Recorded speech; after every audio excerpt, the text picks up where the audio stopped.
ठीक है, induced EMF and induced current calculate करना है। सिचुएशन ये दी हुई है, यहाँ पे सिचुएशन ये दी है डायग्राम पे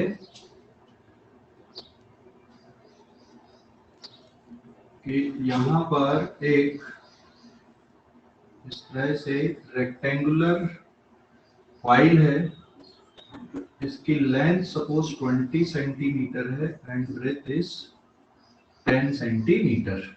ठीक है, यहाँ पे बेटा मैग्नेटिक फील्ड है इस तरह से बी, ये इस तरह से दी हुई है magnetic field, and magnetic field यहाँ पे बदल रही है।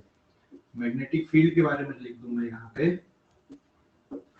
ठीक है, मैग्नेटिक फील्ड इस तरह से बदल रही है यहाँ पे, given that magnetic field is changing at the rate of 0.22 Tesla per second के रेट से dV अपॉन dt प्लस इतना 0.2 टेस्ला पर सेकेंड के रेट से इंक्रीज हो रही है।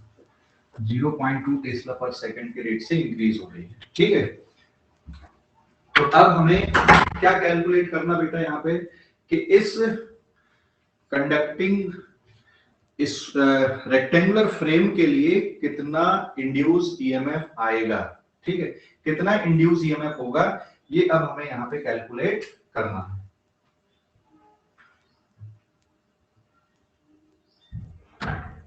ठीक है, तो ये कैसे निकल के आएगा अभी यहाँ पे इंड्यूस ईएमएफ कैसे कैलकुलेट करोगे। अच्छा, इसमें एक और डेटा मैं दे दूं, यहाँ पर एक और डेटा दे दूं मैं। रेजिस्टेंस पर यूनिट लेंथ दिया हुआ है 0.05 ओम पर सेंटीमीटर। ये इस कंडक्टिंग वायर का रेजिस्टेंस पर यूनिट लेंथ दिया हुआ है। ठीक है, तो कैसे कैलकुलेट करोगे, तो इसका कैलकुलेशन देखो बहुत ही आसान है। Induce EMF is equal to minus of d phi B upon कितना होता है dt, होता है कि नहीं, minus of d phi B upon dt।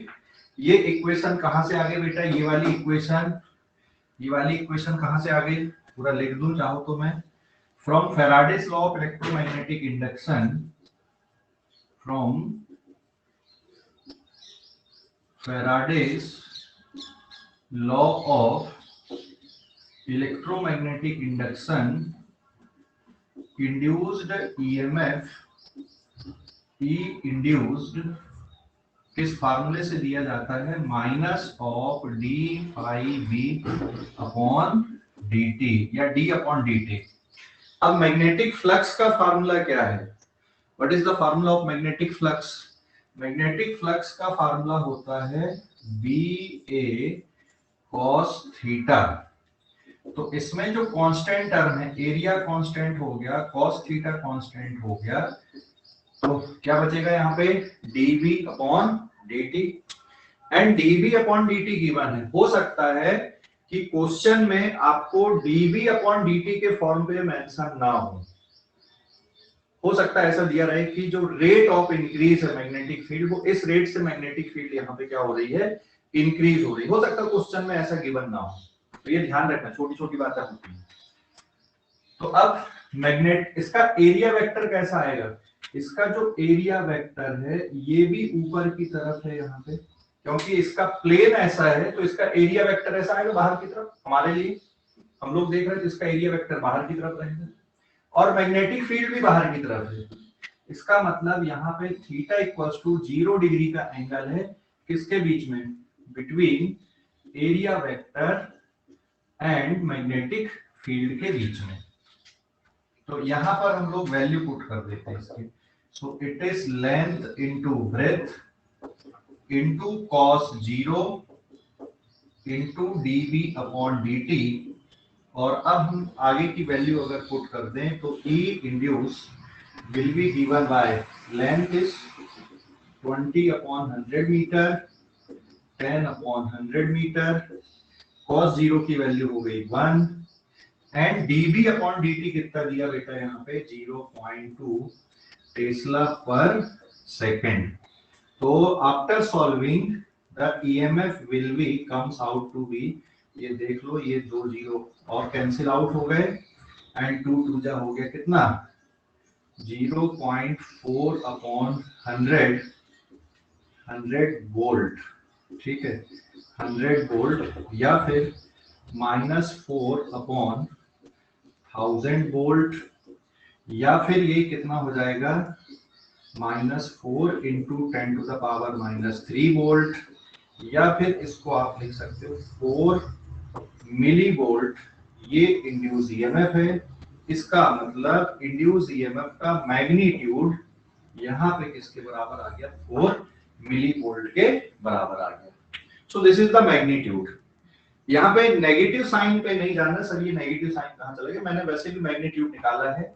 Negative sign का सिग्निफिकेंस इंड्यूस ईएमएफ के डायरेक्शन के लिए है, और डायरेक्शन हम लोग अलग से सीखने वाले कि भाई इंड्यूस करंट का डायरेक्शन कैसे आएगा या इंड्यूस ईएमएफ का डायरेक्शन कैसे आएगा, ठीक है ना, वो हम लोग अलग से सीखने वाले हैं।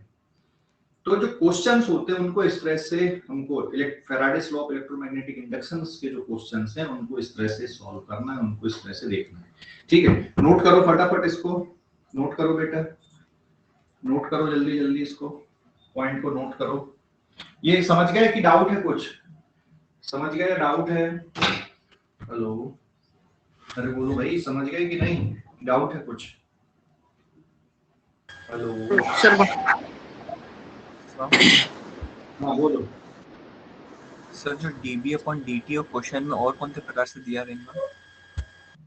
हाँ, क्वेश्चन में dB अपॉन dt को क्या लिख सकते बताओ जरा, या ऐसा गिवन हो सकता है हाँ, रेट और if the magnetic field is increasing at the rate of 0.2 tesla per second, ऐसा भी लिख सकते हैं यहाँ पे, और मैग्नेटिक फील्ड इज इंक्रीजिंग, यहाँ पे जगह नहीं है मेरे पास, इज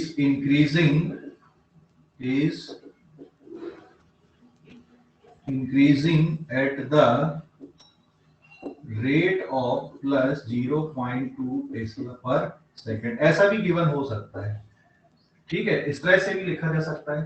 तो अगर ऐसा लिखा है if b is increasing at the rate of, या डिक्रीज भी कर देगा तो फिर यहाँ पे माइनस का साइन जाएगा, अगर डिक्रीज होगा तो यहाँ माइनस का साइन, इंक्रीज हो रहा है तो यहाँ पे प्लस का sign, rate of Tesla per second, Tesla per second अगर दिया हुआ है तो आपको ये समझना है कि ये dB अपॉन dt दिया है या delta b upon delta t दिया है, ठीक है, समझ गया बेटा, समझ गए इसको? हाँ सर। ओके, नोट कर लो अभी, फटाफट नोट करो इस क्वेश्चन को, फटाफट नोट करो।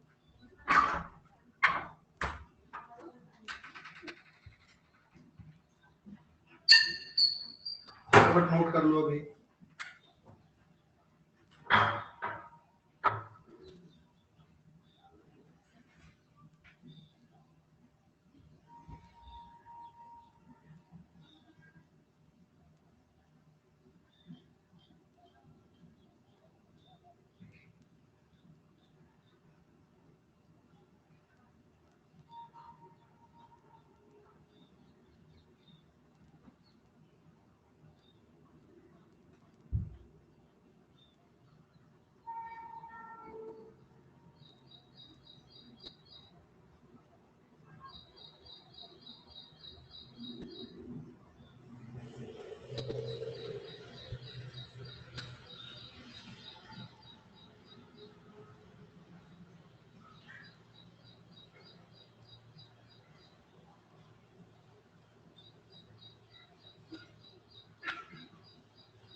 हो गया नोट करके? हेलो, हो गया क्या बेटा? अभी इंड्यूस करंट निकालने का बचा है, अभी ईएमएफ निकाले हमने, है ना, अभी इंड्यूस करंट निकालेंगे।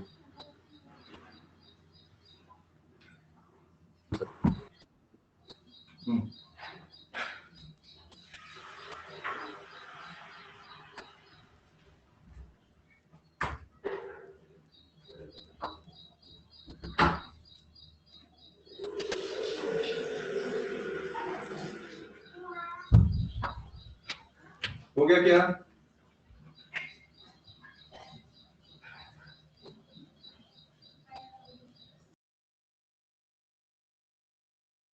Sir yes sir. चलो लिखकर हो गया क्या? लिखकर हो गया? अभी इंड्यूस करंट निकालने का बचा इसी पे, इंड्यूस करंट निकालने का बचा है अभी, ठीक है, इंड्यूस करंट निकालने का बचा है, ये हो गया नोट करके? ओके यस सर हो गया। हाँ, अभी इंड्यूस करंट कैसे निकालेंगे, और जो बच्चे लेट ज्वाइन किए होंगे ना वो स्क्रीनशॉट ले लो, जो बच्चे लेट ज्वाइन किए वो लोग स्क्रीनशॉट ले लो।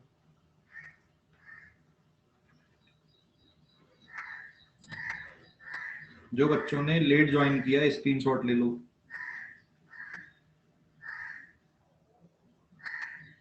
ले लिए?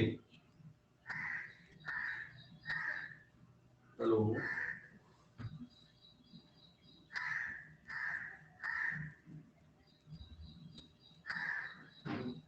ले लिए क्या? चलो ठीक है, अभी इंड्यूस करंट हम लोगों को निकालना है। यहाँ पे इंड्यूस ईएमएफ के बाद हम लोग अब इंड्यूस करंट निकालते हैं। तो अगला जो कैलकुलेशन देखो, इंड्यूस ईएमएफ से ही इंड्यूस करंट निकलेगा, है ना? इंड्यूस करंट कैसे आएगा अब यहाँ पे?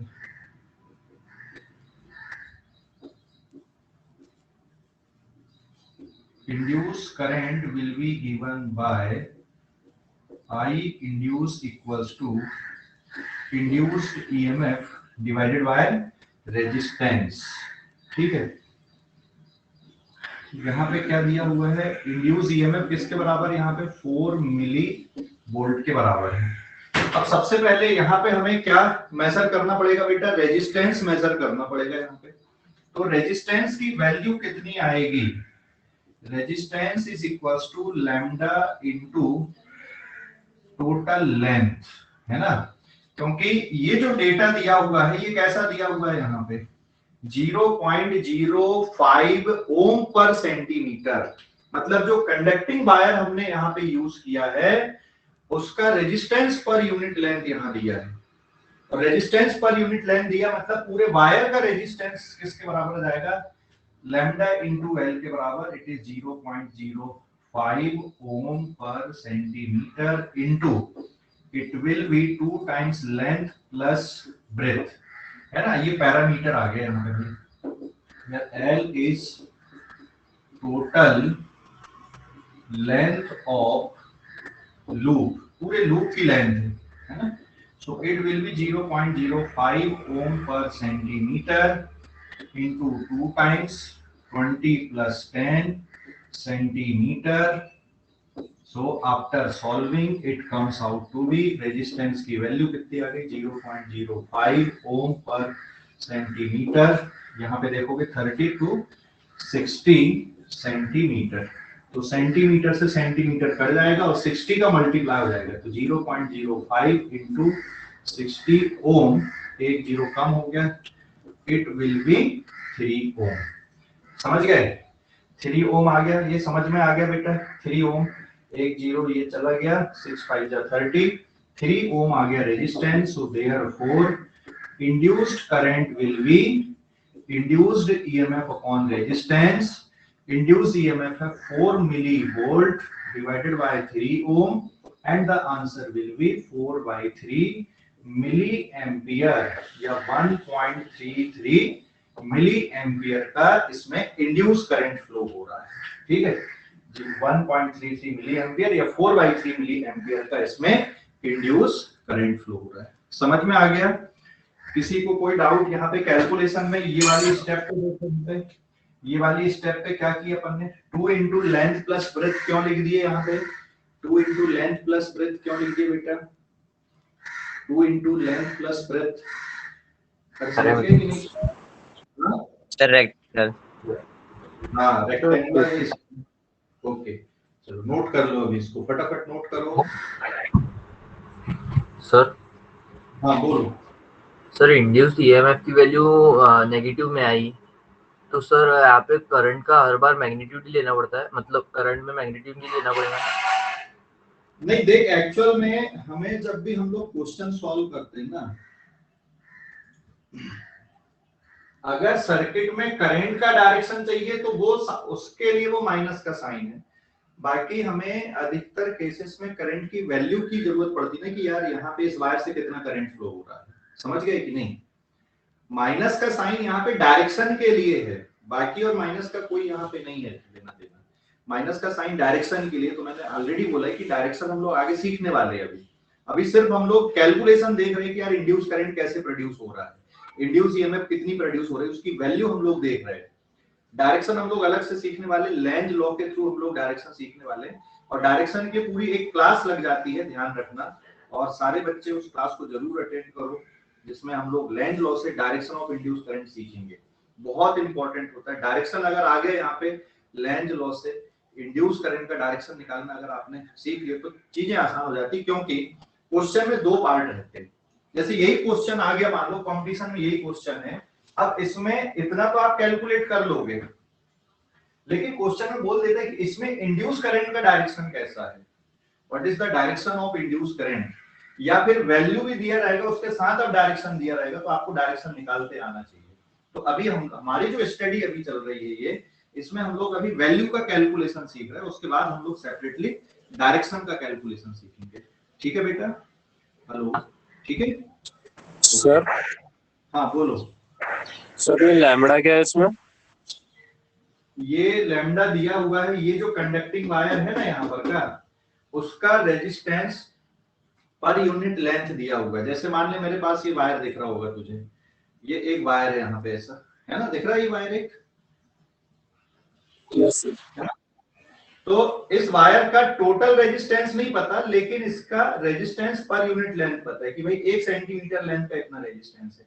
और मान लो ये टोटल लेंथ इतनी वायर की, और इसको मोड़ के हमने क्या बना दिया, कौन सा शेप बना दिया, मोड़ के हमने इसका रेक्टेंगुलर शेप बना दिया ऐसा। तो इसका पूरे का जो रेजिस्टेंस है वो किस फार्मूले से निकलेगा, लैम्डा इनटू एल से निकल जाएगा। समझ गया बेटा? Hello, yes sir.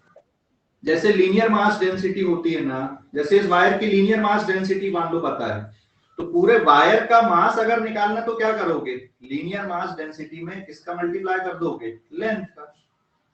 तो अगर रेजिस्टेंस पर पता है तो इसमें आप लेंथ का मल्टीप्लाई कर दो। ठीक है? और कोई डाउट? और कोई डाउट? ठीक है, नोट करो अभी इसको, फटाफट नोट कर लो जल्दी से।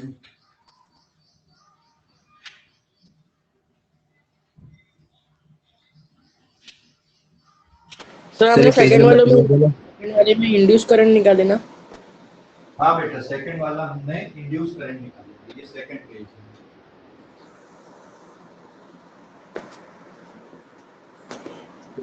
लिखो जल्दी जल्दी लिखो।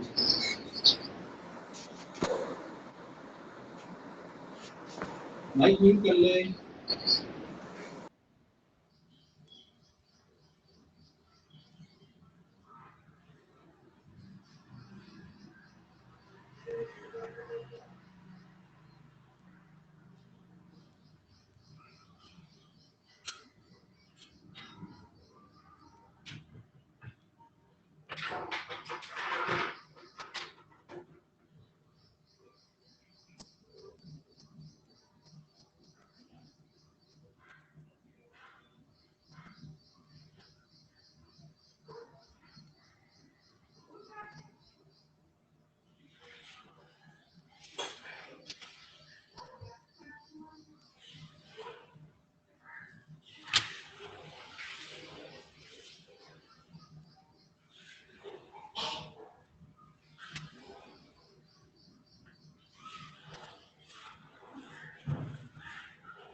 हो गया नोट करके? Yes, sir.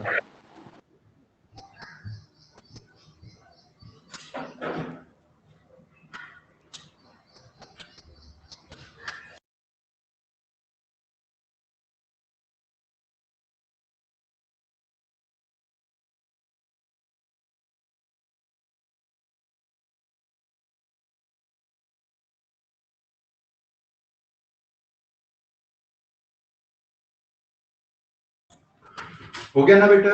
नोट करके हो गया सभी का? हेलो, नोट करके हो गया? Yes sir.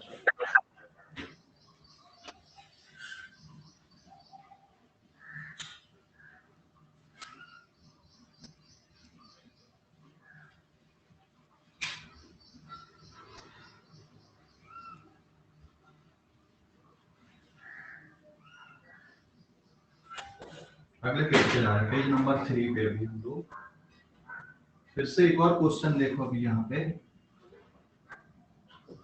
Find magnitude of induce EMF.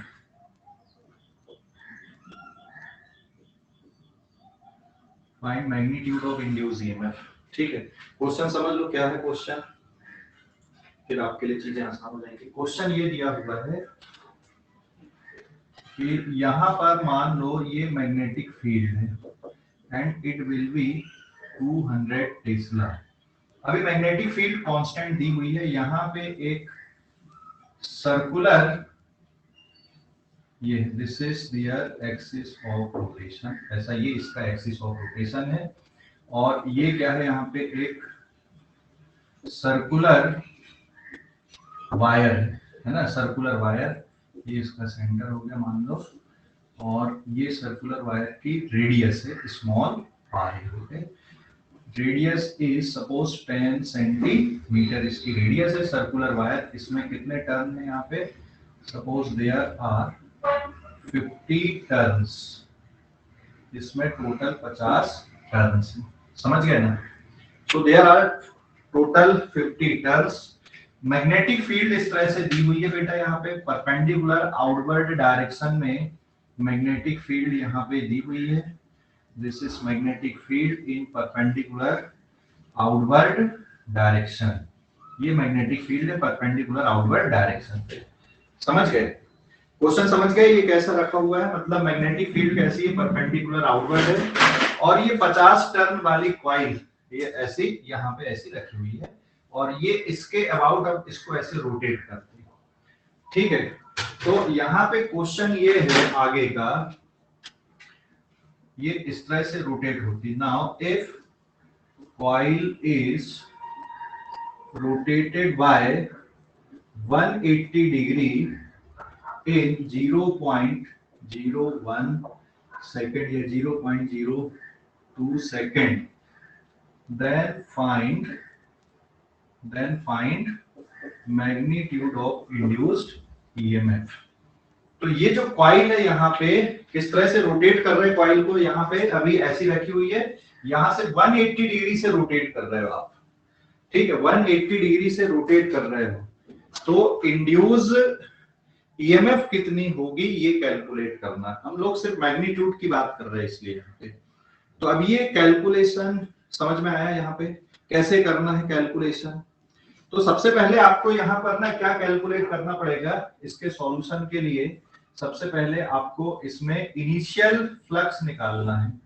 तो इसका जो सॉल्यूशन आएगा that is initial magnetic flux equals to B A cos theta i बराबर है।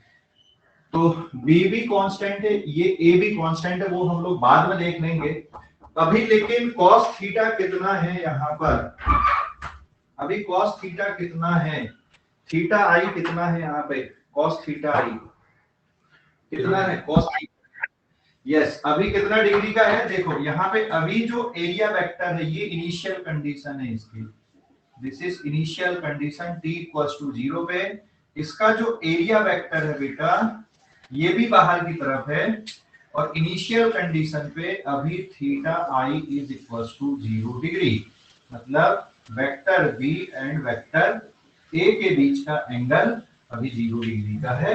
तो यहाँ पे कितना आ जाएगा, ये cos 0, मतलब अभी कितना आ गया, what is initial flux, B into area. एक मिनट, इसमें आपको n का और मल्टीप्लाई करना है, n का और मल्टीप्लाई करना है, समझ गए। सो इट इज NBA। n का मल्टीप्लाई क्यों करना है बता सकते हो क्या, n का मल्टीप्लाई क्यों किए यहाँ पर, नंबर ऑफ टर्न। n का नंबर ऑफ टर्न, एक टर्न के लिए फ्लक्स BA, अगर ये 2 टर्न हो गए तो 2 के लिए 2BA, अगर 3 टर्न हो गए 3 के लिए 3BA, ऐसे n टर्न है तो n टर्न के लिए फ्लक्स कितना हो गया, NBA के बराबर फ्लक्स हो गया, ठीक है। अब फाइनल फ्लक्स निकाल लो, तो final flux is equal to again BA cos theta F into n, बराबर है। So it is NBA cos। अब इसको कितने डिग्री से टर्न कर रहे हैं हम लोग, यहाँ पे कितने डिग्री से टर्न किए यहाँ पे, तो theta I is equal to 0, t equal to 0 पे, एंड t इक्वल टू या delta t equal to 0.02 second पे जो फाइनल थीटा आएगा इट इज 180 डिग्री। यहां से पूरा आप घुमा दे रहे हो यार इसको, 180 डिग्री से, 180 डिग्री से घुमा रहे हो इसको, ठीक है, 180 डिग्री से इसको घुमा रहे हो। मतलब सिचुएशन ऐसी है ना, कि जैसे ये सर्कुलर कॉइल है, यही मान लो रेक्टेंगुलर कॉइल है, अभी ऐसी रखी हुई है, तो 180 डिग्री से घुमाने पे मतलब ऐसी आएगी रोटेट होके। तो अभी ये वाली फेस हमारी तरफ है यहाँ पर, और जब इसको 180 डिग्री से घुमाओगे तो ये फेस आ जाएगी, है ना। तो एंगल कितने डिग्री से रोटेट हो जाएगा यहाँ पे, एंगल फाइनल एंगल कितना बन जाएगा यहाँ पे, फाइनल एंगल कितने का जाएगा 180 डिग्री इनटू कितना हो गया n, तो सॉरी n तो ऑलरेडी लिख ही दिए हमने, तो ये सॉल्व करने पे कितना आ गया माइनस NBA, क्योंकि cos 180 कितना होता है -1 हो जाता है। So this is the final flux. अब क्या निकाल रहे हैं हम लोग यहाँ पे, so therefore induce EMF is minus of delta phi b upon delta t, और यहाँ पे अभी माइनस का साइन हम लोग लिखा रहने देते हैं, final flux minus initial flux upon delta t, है ना। So minus of what is final flux बेटा, minus NBA, what is initial flux plus NBA divided by delta t। और अब इसको सिंप्लीफाई कर देते हैं अगर हम लोग, तो ये माइनस और ये कैंसिल ही हो जाएगा, it is 2NBA upon delta t, value put कर दो, number of turns is 50, magnetic field is 200 Tesla, area is pi r square divided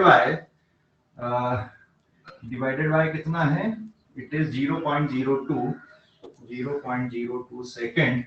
तो और सिंप्लीफाई कर दोगे, यहाँ पे ये 2 बचेगा, 2 into 50 into 200 divided by 2 whole divided by 100 into pi into radius is 10 upon 100 का होल स्क्वायर, और इसको सॉल्व कर लोगे तो आंसर किसमें आ जाएगा, इसका बोल्ट में आंसर आ जाएगा पूरा कैलकुलेशन करने के बाद में। ये समझ में आ गया कि नहीं, बोलो जल्दी से, समझ में आया कि नहीं ये, हेलो, अरे समझ में आ गया, बोलो जल्दी से। और बहुत क्वेश्चन आते हैं ऐसे, समझ में आ गया कि नहीं। अब इसमें सम टाइम क्वेश्चन ऐसे भी होते, देखो वर्डिंग ऐसी लिखी रहती है, कॉइल को आपने 180 डिग्री से रोटेट किया है, कॉइल ऐसी रखी है, अगर अभी ऐसी रखी है, और अगर 90 डिग्री से रोटेट करते तो फाइनल एंगल कितने का बनता बेटा, अभी कॉइल ऐसी रखी है और 90 डिग्री से रोटेट करते तो फाइनल एंगल कितने का आता, 90 का, तो cos 90 कितना हो जाता 0, तो इनिशियल फ्लक्स बस रहता, फाइनल फ्लक्स 0 हो जाता। एक और बात, अभी कॉइल ऐसी रखी है, 180 से रोटेट किए तो एंगल में कितना चेंज हो गया 180 डिग्री, है ना, फाइनल एंगल 180 का आ गया। अगर मान लो कॉइल को 360 डिग्री से रोटेट कर दें ऐसा, तो इनिशियल एंगल और फाइनल एंगल कैसे रहेंगे, ये थोड़ा सोच के करना, ऐसा क्वेश्चन पढ़ के करना। अभी मान लो 0 डिग्री का एंगल है, मैग्नेटिक फील्ड भी इधर ही है, ये फेस है, यहाँ पे मैग्नेटिक फील्ड और कॉइल का जो एरिया वेक्टर है उसके साथ में 0 डिग्री का एंगल है, और अगर हम इसको पूरा 360 डिग्री से रोटेट कर दें तो इनिशियल एंगल और फाइनल एंगल कितने रहेंगे, initial angle and final angle पे, हेलो कितने रहेंगे? Same. इनिशियल एंगल सेम रहेंगे। अगर इनिशियल एंगल और फाइनल एंगल सेम रहेंगे तो फ्लक्स में कितने का चेंज आएगा? कोई चेंज आएगा क्या? इनिशियल एंगल और Zero. फाइनल एंगल, हाँ फ्लक्स में चेंज आएगा फिर, बराबर है। क्लियर हो गया इतना कि नहीं? कोई डाउट है अभी इस पे? बोलो जल्दी से। क्लियर हो गया बेटा कि डाउट है कुछ? सर चेंज आएगा कि नहीं क्या क्या? चेंज आएगा कि नहीं आएगा सर फ्लक्स नहीं में? कहाँ से? अगर 360 डिग्री से रोटेट करोगे तो चेंज आएगा क्या? सर 0 0 हो जाएगा ना वो तो। हाँ नहीं, 0 0 नहीं, मतलब कि ये एंगल फिर से 0 वाला भी 0। तो यहाँ पे चेंज में कैलकुलेशन देख, यहाँ पर भी प्लस एन बी है और फाइनल भी प्लस एन बी, इनिशियल भी प्लस एन बी, तो ये टोटल कितना बन जाता फिर वहां पे? 0 बन जाता। तो ये कैलकुलेशन करते टाइम आपको ये जो छोटी छोटी बातें ना, इस पे बहुत विशेष ध्यान रखना आप लोगों को, ठीक है? कि एंगल किस वजह से बदल रहा है, और यहाँ पे विथ साइन आप लोग कैलकुलेट करो, विथ साइन कैलकुलेट करो तो मिस्टेक नहीं होगी, ठीक है? समझ गए कि नहीं? हेलो, समझ गए बेटा? हाँ बोलो। Yes sir. सर हेलो बोलना, बोल के बोलो। सर, अगर कॉइल 90 डिग्री से घूमी और फिर वापस 90 डिग्री से आ गई तो तभी भी 0 रहेगा? अच्छा, ऐसा घूमने का मतलब बोल रहा तू? अभी ये कॉइल ऐसी रखी है और यहाँ से ऐसी गई और फिर वापस ऐसी आ गई। हाँ सर। तो इसमें इंपॉर्टेंट बात ये कि टाइम इंटरवल, किस टाइम इंटरवल के लिए देख, यहां से जैसे मान ले यहां तक 1 सेकंड में गई और फिर दूसरे सेकंड में वापस आ गई, तो 2 सेकंड में जो एवरेज आएगा वो 0 रहेगा, लेकिन 1 सेकंड के लिए 0 थोड़ी है। समझ गए ना? तो टाइम इंटरवल भी इंपॉर्टेंट है ना, कि किस टाइम इंटरवल के लिए आप एवरेज वैल्यू कैलकुलेट कर रहे हो। समझ गए? सर यहाँ पे अगर सर वो अगर 90 सुनने पहले, हाँ अगर ये इस तरह से ऐसी बार बार ऐसी रोटेट हो रही है तो इंस्टेंटेनियस वैल्यू है, इंस्टेंटेनियस ईएमएफ रहेगी इसमें। लेकिन अगर एवरेज की बात करोगे, जैसे यहां से इधर गई और फिर वापस आ गई, तो इस पूरे ड्यूरेशन में एवरेज 0 है। लेकिन यहां से यहां का इंटरवल लोगे तो एवरेज 0 थोड़ी आ रहा है, ये है ना? लेकिन अगर यहां से ये जाना और वापस आना तो इसका एवरेज 0 मिलेगा, लेकिन इंस्टेंटेनियस वैल्यू 0 थोड़ी रहेगी बेटा। समझ गए कि नहीं? क्लियर हो गया? हेलो, सर, नहीं, क्योंकि वो 90 डिग्री से घूम रही है तो सर कितने उसका से भी कितने से भी घूमे, फ्लक्स में क्या क्या आता तुम्हारे पास में? B A cos theta into N आता है। अगर कितने भी डिग्री से घूमे, इनिशियल एंगल और फाइनल एंगल में अगर चेंज आ रहा है उस टाइम इंटरवल के लिए, तो डेफिनेटली फिर वहां पे एवरेज इंड्यूस ईएमएफ आएगी। और इंस्टेंट की अगर हम लोग बात करते हैं, जैसे कॉइल है ये ऐसी जा रही है, भाई थोड़ा सा भी तो घूमा ना, इंस्टेंट का मतलब समझते हो ना, डीटी टाइम, तो टी इक्वल्स टू 0 पे डीटी पे ऐसी भी घूमी तो भी तो एंगल बदला ना। तो थोड़ा सा भी एंगल बदलेगा तो फ्लक्स तो क्रिएट होगा ना, ओ फ्लक्स में चेंज आएगा ना, मतलब इंड्यूस ईएमएफ आएगी ना। समझ हाँ गए? अभी और कोई डाउट इस पे? तो आपको कंफ्यूज नहीं होना, सीधा सा ध्यान रखो। आपको जब भी एवरेज वैल्यू निकालना है इंड्यूस ईएमएफ की, एवरेज वैल्यू के लिए आपको टाइम इंटरवल देखना है कि किस टाइम इंटरवल के लिए कितना घूम रही है, और उसके अकॉर्डिंग आपको चाहिए t इक्वल्स टू 0 पे कितने डिग्री का एंगल है, और उस टाइम इंटरवल पे जिसके लिए पूछा है वहां पे कितने का एंगल है। बस आपको ये देखना है और चेंज कैलकुलेट कर देना। यहाँ पे चेंज मतलब समझते हो कि नहीं? Change final value minus initial value, तो आपको हमेशा यहाँ पे चेंज कैलकुलेट करना है, ठीक है? इस इंटरवल के लिए, ठीक है बेटा? हाँ सर। हेलो, ओके, नोट कर लो इसको।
हो गया क्या?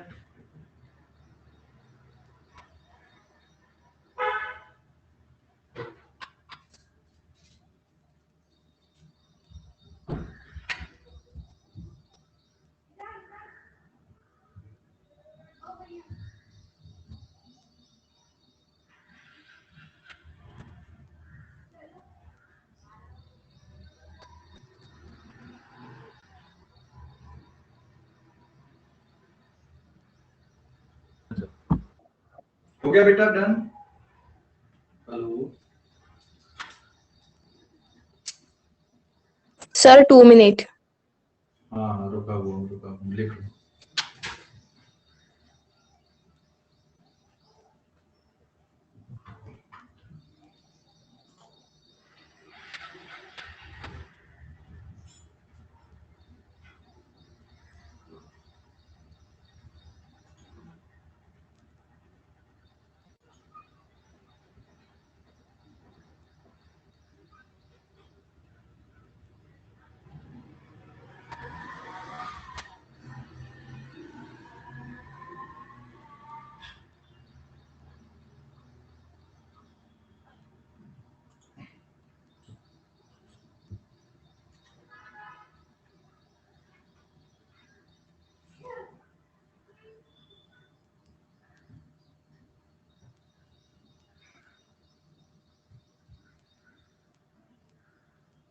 Done sir. हो गया बेटा? Yes sir. ओके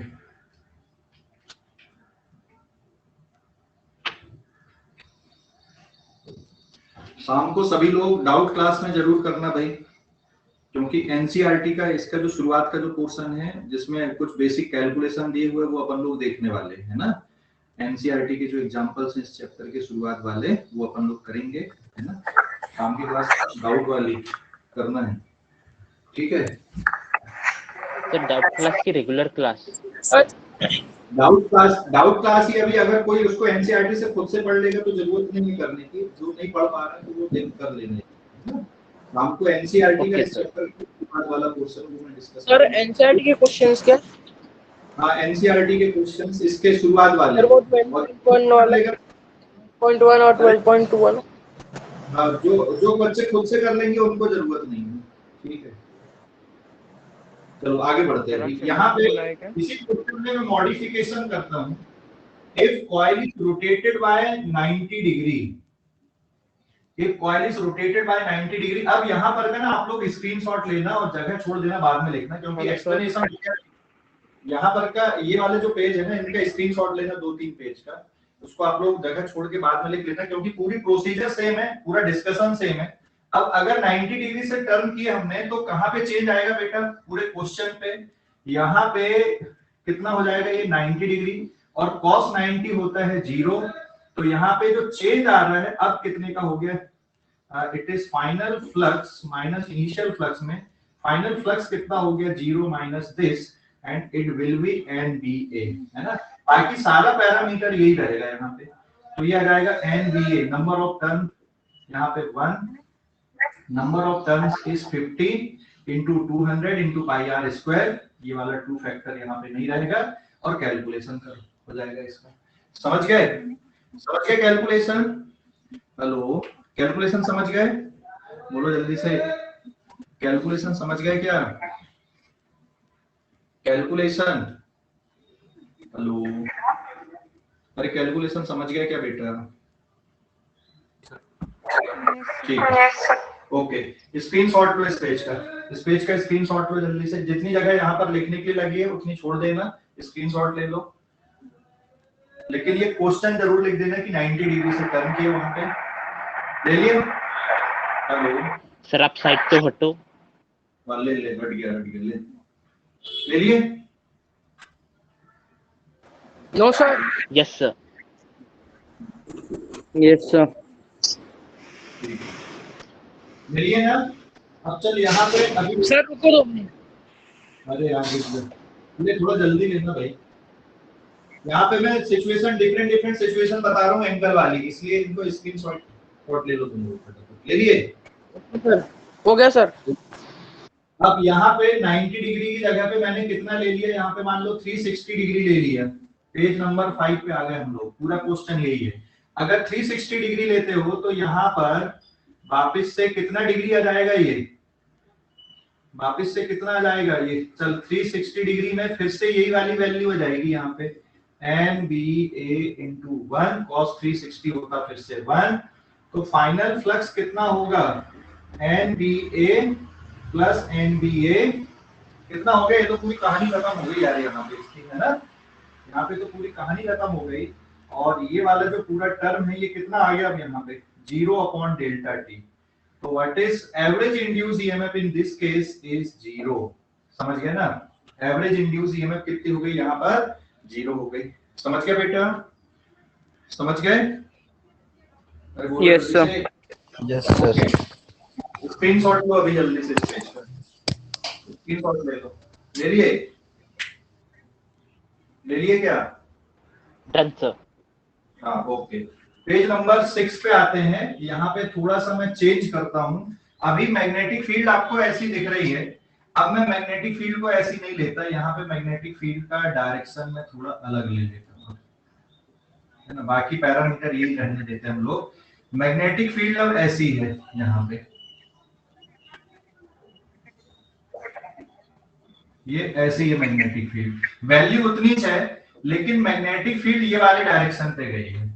तो अब यहाँ पे ये बताओ t इक्वल्स टू 0 पे, t इक्वल्स टू 0 पे, चलो इसको हम लोग 90 डिग्री से टर्न करेंगे। t इक्वल्स टू 0 पे एंगल कितने डिग्री का बन रहा है, t इक्वल्स टू 0 पे, बोलो जल्दी से। 90 डिग्री।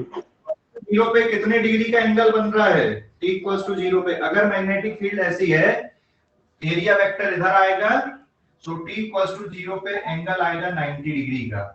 और बेटा डेल्टा t पे फाइनल एंगल कितने का है, 90 डिग्री से अगर हम लोग रोटेट कर रहे हैं, यहां से और 90 डिग्री से रोटेट करोगे तो फाइनल एंगल अब कितने का हो जाएगा, final angle.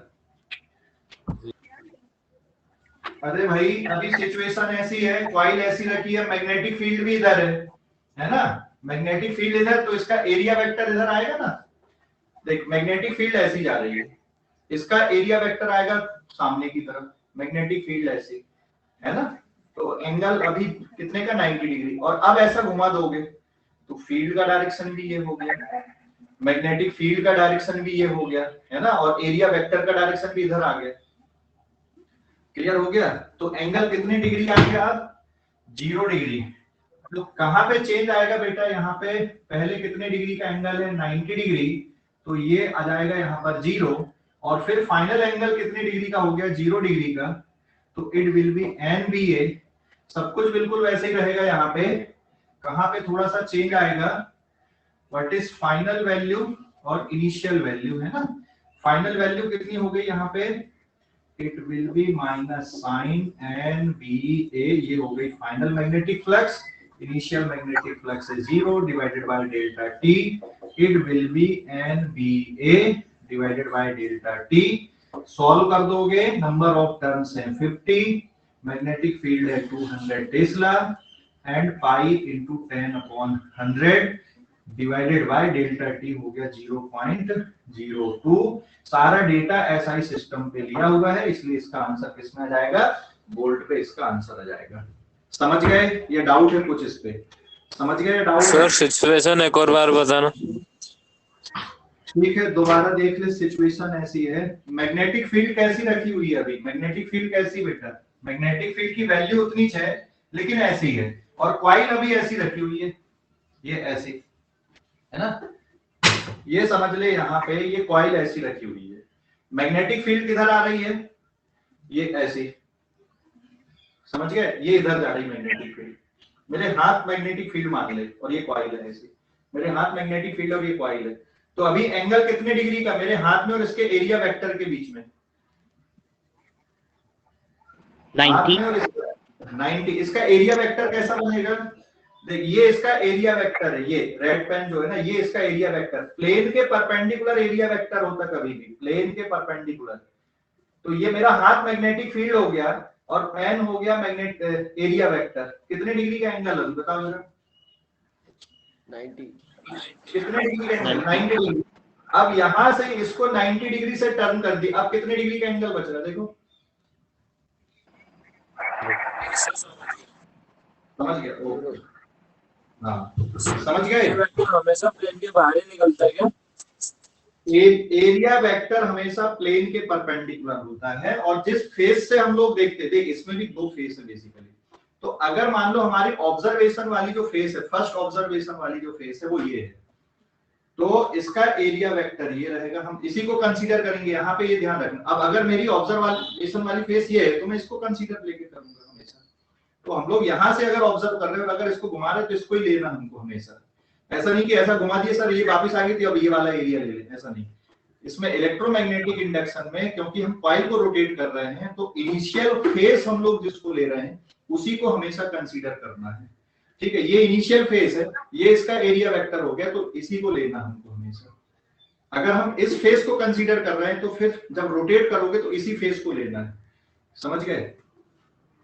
Yes sir. Okay, note कर लो अभी फटाफट। नोट नहीं, इसका भी स्क्रीनशॉट लो जल्दी से, इसका भी स्क्रीनशॉट लो। सेम पैटर्न के क्वेश्चन है, बस यहाँ पे हमने एंगल चेंज करके छोटे छोटे कैलकुलेशंस देखे हैं। ठीक है, तो इस पेज का भी सर ये स्क्रीनशॉट भी तो 90 डिग्री रोटेट हो रहा है ना? क्या बेटा? सर ये भी 90 डिग्री रोटेट हो रहा है सर कॉइल? हाँ, यहाँ पे भी 90 डिग्री से रोटेट किए हैं। अच्छा, अगर इसको मान लो 180 से रोटेट करते तो क्या होगा? 180 से तो इनिशियल एंगल 90 डिग्री, और इसको 180 से रोटेट करते तो फाइनल एंगल कितने का हो जाता? 90 डिग्री। फिर से 90 डिग्री आ जाता है यार, 270 बोलते हैं ना।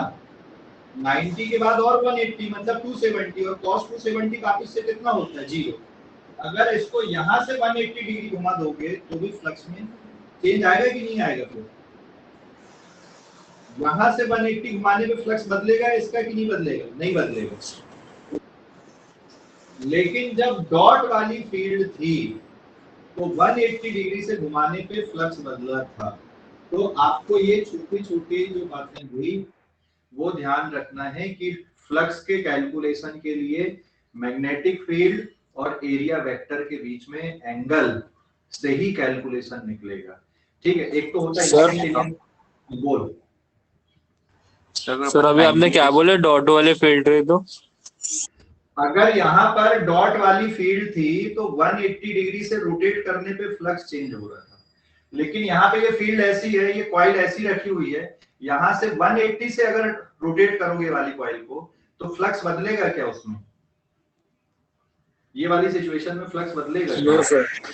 हाँ, इस सिचुएशन में नहीं बदलेगा। तो डिपेंड करेगा सिचुएशन टू सिचुएशन। आपको हमेशा ऐसा नहीं कि एंगल अपन ने देख लिया यार, एंगल के हिसाब से रटना नहीं है। आपको रटना नहीं है कॉन्सेप्ट को, ध्यान रखना, आपको कॉन्सेप्ट को रटना नहीं है। आप ये देखो कि ये कैलकुलेशन, आप विशेष ध्यान रखो कि कैलकुलेशन कैसे आ रहा है ना। ये बहुत इंपॉर्टेंट पॉइंट यहाँ पे भाई, एंगल और एरिया वेक्टर और मैग्नेटिक फील्ड के बीच के एंगल, तो रटना नहीं है। सिचुएशन बदलने पे, उतने ही डिग्री चेंज लाने पे फ्लक्स बदल जाता है और कहीं पे नहीं भी बदलता। ठीक है, क्लियर हो गया? क्लियर हो गया कि नहीं? सर अपन ने जो सबसे पहले कैलकुलेशन किए थे 180 डिग्री रोटेशन वाला, उसमें डॉट फील्ड थी क्या? हाँ, उसमें डॉट वाली फील्ड थी, है ना। क्लियर हो गया अभी? कोई डाउट? अरे बोलो जल्दी से। सर एक बार डिफरेंस बताना ना, क्या चेंज होता है डॉट वाली फील्ड रही तो और ऐसे तो? ठीक है, रुक जा यार, तू पहले इसको, इस पेज का स्क्रीनशॉट ले जल्दी से, इस पेज का स्क्रीनशॉट ले ले जल्दी से। ले लिया? ले लिया? Yes sir. Yes sir.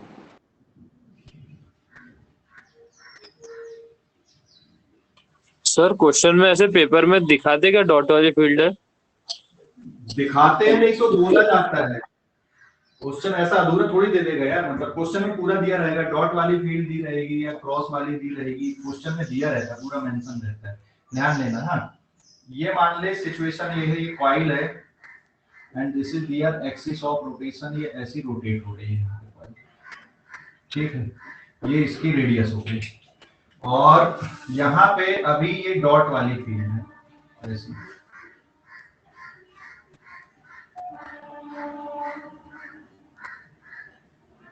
ठीक है, ये डॉट वाली फील्ड है और t इक्वल्स टू 0 पे अभी थीटा आई कितना डिग्री का है, 0। मान लो डेल्टा t पे थीटा f कितने डिग्री से रोटेट कर दूं मैं यहां से कॉइल को, 180 डिग्री से रोटेट कर दूं। तो चेंज इन मैग्नेटिक फ्लक्स मतलब final flux minus initial flux, it will be NBA cos theta f minus NBA cos theta I। cos 180 कितना होता है, cos 180 कितना हो जाएगा, बोलो जल्दी से, cos 180 minus NBA cos 0, so NBA minus 1 minus of NBA into plus 1, solve करने पे कितना हो गया, -2 NBA। और अगर हम लोग ये वाली सिचुएशन लेते हैं, यहाँ पे सेम हम लोग ले रहे हैं, this is axis of rotation, लेकिन मैग्नेटिक फील्ड इस तरह से लेते हैं, ये ऐसी, दिस इज मैग्नेटिक फील्ड। तो यहाँ पर t इक्वल्स टू 0 पे जो इनिशियल एंगल है वो ऑलरेडी 90 डिग्री का है, क्योंकि एरिया वेक्टर ऐसा आएगा इस कॉइल का, और डेल्टा t टाइम के बाद में जो फाइनल एंगल आएगा वो कितने का हो जाएगा, यहाँ से 270 का। समझ गए? यहां से भी आप टर्न बाय 180 डिग्री, इसको भी कितने से टर्न कर रहे हैं आप, रोटेट बाय, कितने से रोटेट कर रहे हैं दोनों को, दोनों कॉइल को, रोटेटेड बाय 180 डिग्री। आप इस कॉइल को भी 180 डिग्री से और इस कॉइल को भी 180 डिग्री से रोटेट कर रहे हैं। तो यहाँ पे जो चेंज इन फ्लक्स आएगा, ये इनिशियल थीटा है और ये फाइनल थीटा है, ठीक है। तो change in flux NBA cos theta f minus NBA cos theta I। So NBA cos 270 degree minus NBA cos 90 degree. लेकिन एक बात ध्यान रखना, 270 डिग्री नहीं लिखा जाता। कोई बताएगा क्यों नहीं लिखा जाता 270 डिग्री? क्योंकि B और A एरिया वेक्टर होते हैं, और दो वेक्टर के बीच में एंगल किसके बीच में रहता, हमेशा दो वेक्टर के बीच में एंगल 0 से 180 के बीच में रहता है, इसलिए इसको अवॉइड करना। यहाँ पे आप NBA cos 90 लिखा जाएगा, ये फिर से NBA cos 90, तो ये cos 90 हो गया 0। देखो ये वाली कॉइल को भी 180 से रोटेट किए, इसको भी 180 से रोटेट किए, यहाँ पे फ्लक्स में चेंज नहीं आया, लेकिन यहाँ पे फ्लक्स में चेंज आया। समझ गए अभी? हेलो, अरे समझ गए कि नहीं? यस सर, अच्छे से समझ गए अभी कि और कोई डाउट बचा है इस पे? अच्छे से समझिए। हाँ ठीक है। अभी इस पेज का भी आप लोग स्क्रीनशॉट लो, लेकिन ठीक है, इस पेज का भी स्क्रीनशॉट लो, लेकिन इनको लिखना जरूर, ठीक है। स्क्रीनशॉट ले लो इस पेज का, ले लिए? Done sir. ओके, चलो अगले पेज पे आते हैं अब हम लोग।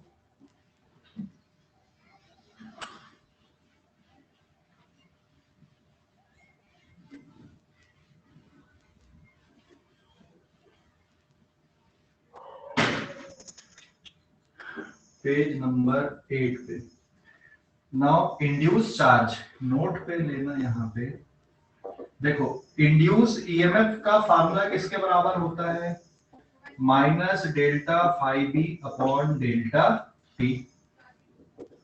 और इंड्यूस करंट का कैसा होता बेटा, induce current is equals to induce EMF divided by R, where R is resistance, है ना, रेजिस्टेंस ऑफ कॉइल और लूप, ठीक है। अब तीसरा पॉइंट आता है इसी में, इंड्यूस्ड चार्ज। इंड्यूस्ड चार्ज ध्यान देना, induce current is equals to delta Q induced upon delta t. और इंड्यूस करंट किसके बराबर है, induced EMF divided by resistance is equals to induced charge divided by delta t। इसको solve कर दोगे, induce EMF किसके बराबर है, delta phi B upon delta t whole divided by R is equals to delta Q induce upon delta t. तो इसमें ये delta T से ये डेल्टा टी कैंसिल आउट हो जाएगा। So this implies that delta Q induce charge will be delta phi B upon R. तो जो induce charge है, induce charge rate of change पे डिपेंड नहीं करता, इंड्यूस चार्ज किस पे डिपेंड करता है, so therefore delta Q depends only on, जो इंड्यूस चार्ज है डिपेंड्स ओनली ऑन, ये किस पे डिपेंड करता है, depends only on change in flux and resistance. Change in flux और रेजिस्टेंस पे डिपेंड करता है, जबकि इंड्यूस ईएमएफ इस रेट पे डिपेंड करेगा, इंड्यूस करंट भी बेटा रेट पे डिपेंड करेगा 1/r, इसको मैंने ऐसा लिखा है, induce EMF divided bye r into d phi b upon dt। ये दोनों वैल्यू करंट और ईएमएफ रेट पे डिपेंड कर रहा है, ये दोनों रेट पे डिपेंड करते हैं भाई किस रेट से ये चेंज हो रहा है, ठीक है, ये रेट पे डिपेंड करते हैं, लेकिन इंड्यूस चार्ज रेट पे डिपेंड नहीं करता। मतलब जैसे ये कॉइल है, यहाँ पे ध्यान देना, ये जैसे ये कॉइल है, इस तरह से ये ऐसे ही रोटेट हो रही, मान ले धीरे धीरे हो रहा है, तो इंड्यूस ईएमएफ की वैल्यू भी कम रहेगी, इंड्यूस करंट की वैल्यू भी क्या रहेगी, कम रहेगी। और अगर फास्ट रोटेट हो रही है, रेट फास्ट है इसका, टाइम इंटरवल कम है, तो इंड्यूस ईएमएफ और इंड्यूस करंट की वैल्यू कैसी रहेगी, ज्यादा रहेगी। लेकिन इंड्यूस चार्ज की वैल्यू पे फर्क नहीं पड़ेगा, इसमें भी इंड्यूस चार्ज उतना ही आएगा और ये वाले केस में भी इंड्यूस चार्ज कैसा रहेगा, उतना ही रहेगा। समझ गए, समझ गए कि नहीं, हेलो, अरे समझ गए कि नहीं, कुछ बोलते नहीं हो यार, समझ गए या नहीं। देख इंड्यूस करंट ये स्लो मोशन में मूव हो रहा है, इंड्यूस करंट या इंड्यूस ईएमएफ कम रहेगा, ये फास्ट कर दिया मैंने रोटेशन, इंड्यूस ईएमएफ या इंड्यूस करंट कैसा हो जाएगा, ज्यादा। लेकिन दोनों केस में इंड्यूस चार्ज की वैल्यू कैसी रहेगी, स्लो मोशन में भी और फास्ट मोशन में भी इंड्यूस चार्ज की वैल्यू कैसी रहेगी, सेम रहेगी, क्योंकि टाइम पे डिपेंडेंसी नहीं है इसकी, समझ गए ना, रेट पे डिपेंडेंसी नहीं है। क्लियर हो गया, क्लियर हो गया इतना, चलो नोट कर लो इसको, बताना ही है क्या बेटा सर, और एक बार बताना सेकंड और थर्ड पॉइंट। देख ये अभी कॉइल है, मान ले ये धीरे धीरे रोटेट हो रही है, तो अभी इंड्यूस करंट और इंड्यूस ईएमएफ की वैल्यू कम रहेगी, थोड़ा फास्ट रोटेट करने लगे तो इंड्यूस करंट और इंड्यूस ईएमएफ कैसा होगा, अभी ज्यादा रहेगा कि पहले वाले से कम रहेगा। ये धीरे धीरे रोटेशन, करंट कम इंड्यूस ईएमएफ कम, फास्ट रोटेशन करंट ज्यादा और इंड्यूस ईएमएफ भी ज्यादा। समझ गया क्यों ज्यादा, ये डेल्टा टी रेट पे डिपेंडेंसी है। लेकिन इंड्यूस चार्ज, इसमें इंड्यूस चार्ज और ये वाले केस में इंड्यूस चार्ज सेम रहेंगे कि अलग अलग रहेंगे, ये वाले केस में और इसमें इंड्यूस चार्ज, अरे भाई अलग अलग क्यों आएगा, डेल्टा टी की डिपेंडेंसी है क्या यहाँ पे, सिर्फ किसकी डिपेंडेंसी है, फ्लक्स में चेंज की डिपेंडेंसी है, फ्लक्स में चेंज की डिपेंडेंसी। जैसे कॉइल रखी है, यहां से यहां तक मैंने मान लो 1 सेकंड में टर्न, मान लो अभी 1 सेकंड में टर्न हुआ और फिर यहाँ आधे सेकंड में टर्न हो गए, तो 1 सेकंड में टर्न होने पे इंड्यूस करंट और इंड्यूस ईएमएफ की वैल्यू क्या रहेगी, यहाँ पे कम, और आधे सेकंड में टर्न होने पे इंड्यूस ईएमएफ और इंड्यूस करंट की वैल्यू क्या होगी, ज्यादा। अभी 1 सेकंड में टर्न पे भी उतना ही फ्लक्स में चेंज आया और आधे सेकंड में भी उतना ही चेंज आया, तो जो इंड्यूस चार्ज है उसको कोई फर्क नहीं ना कि जो फ्लक्स में चेंज आ रहा है वो कितनी देर में आ रहा है। अगर सेम फ्लक्स में चेंज आ रहा है, कम टाइम पे आए या ज्यादा टाइम पे आए, इंड्यूस चार्ज पे फर्क नहीं पड़ता है। समझ गए। लेकिन इंड्यूस करंट और इंड्यूस ईएमएफ में अगर अभी समझ गए कि नहीं? हेलो, हाँ सर समझ। हाँ ओके, चलो नोट करो इस पॉइंट को, फटाफट नोट करो।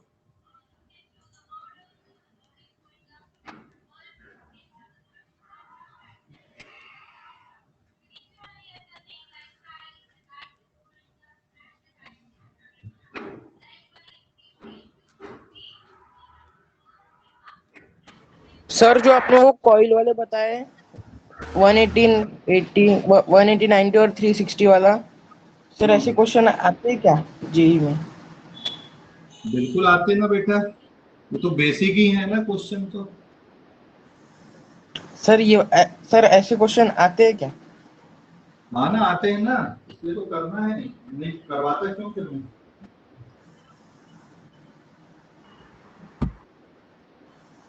सर हाँ बोल। सर इंड्यूस हाँ, दोबारा चार्ज बोल। में, हेलो, हाँ बोल, इंड्यूस चार्ज पे डेल्टा का सिग्निफिकेंस क्या है सर? इंड्यूस चार्ज का क्या सिग्निफिकेंस है? यहाँ पे आपने डेल्टा इंड्यूस भी चार्ज लिखा में है। डेल्टा का सिग्निफिकेशन क्या डेल्टा का significance क्या है? सिग्निफिकेंस ये तो चेंज है ना, ये तो डेल्टा क्यू मतलब पहले कितना था बाद में कितना चार्ज आया है ना, पहले कितना था बाद में कहां से एक जगह से दूसरी जगह कैसे ट्रांसफर होके आए, बस यही है, समझ गए? जी सर। या चार्ज रीअरेंज हुए, उस पे कहीं से थोड़ी आ रहा है बाहर से, चार्ज रीअरेंज होंगे, इधर उधर रीअरेंज होंगे, ठीक है? हेलो, हाँ हाँ।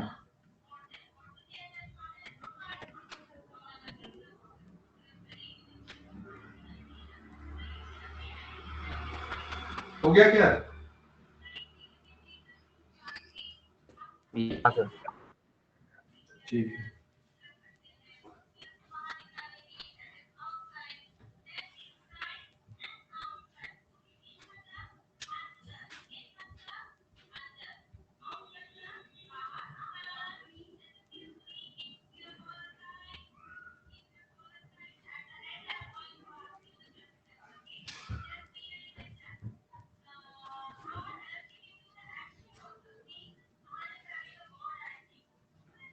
हो गया लिख के? Hello, sir 1 minute. Yes sir.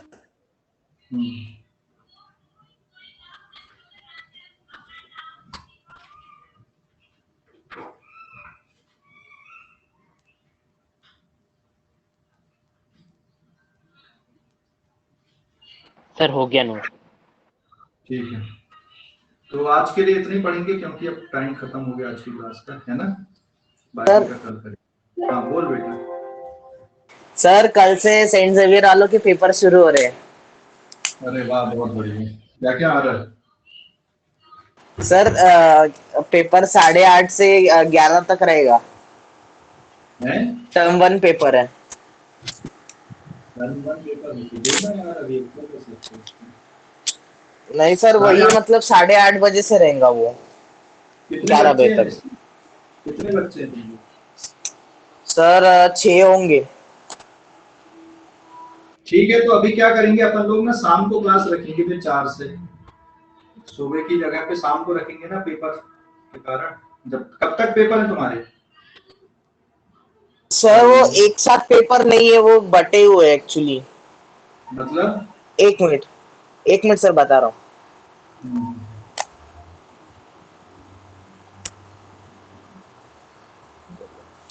Sir 1 तारीख को फिजिक्स है, 4 तारीख को केमिस्ट्री है, 5 को इंग्लिश है, 6 को सीएस है और 7 को बायोलॉजी है। अच्छा, ऐसा है और क्या? 8 और 9 को फिजिकल एग्जामिनेशन और मैथ्स है। तो एक काम करना, टाइम टेबल भेज देना, तो उसके अकॉर्डिंग जिस दिन तुम्हारी वो रहेगी ना, या फिर अपन पूरी क्लास डिस्टर्ब नहीं करेंगे, तो जेवीएस वाले बच्चे हैं उनको शाम को अलग से लगा दूंगा मैं, है ना? सर आप देख लीजिए, आपको जैसा अच्छा लगे।